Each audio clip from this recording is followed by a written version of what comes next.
Lakas ng ulan ngayon mga dong. Aha! Wait tayo, pakita tayo mabasa.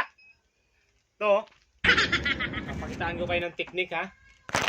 Awang professional na yung gumagawa nito. Sobrang lakas ng ulan ngayon. Ito, tayo yan. Kung ayaw nyo mabasa yung sapatos nyo, ganito yung gawin nyo. Ano? Basic lang. Ayaw mo basa sapatos. Ganito. Ano? Ano ba? Baka basic. Ito pa isa. Kasi mahirap na mabasa yung sapatos natin. Hindi natin na yan. Diskarte. Oh. Oh, diba? Kasi tali mo lang siya. You know? Tali mo lang siya konti. Tapos i-tape mo lang. Kasi pag hindi mo siya i-tape, ano siya? Bababa siya. Mababasa rin yung panan mo, pantalon. Oh, diba? Oh, nalock na.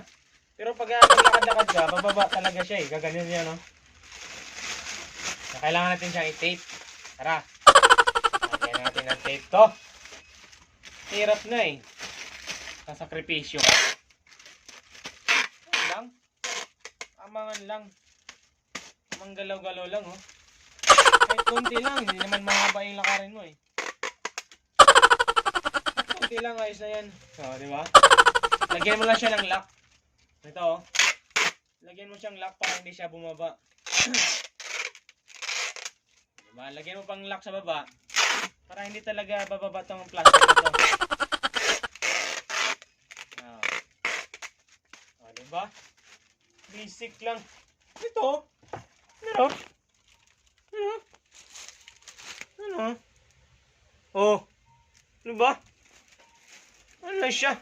Easy peasy. Sa lakas ba naman ng ulan ngayon? Babasa ka talaga. Ito lang. Oh. Kahit may payong ka, mababasa ka pa rin talaga. Hindi talaga maiwasan yan. Kaya, ito lang diskarte. Diba? Ito lang. Mindset ba? Kahit walang mind.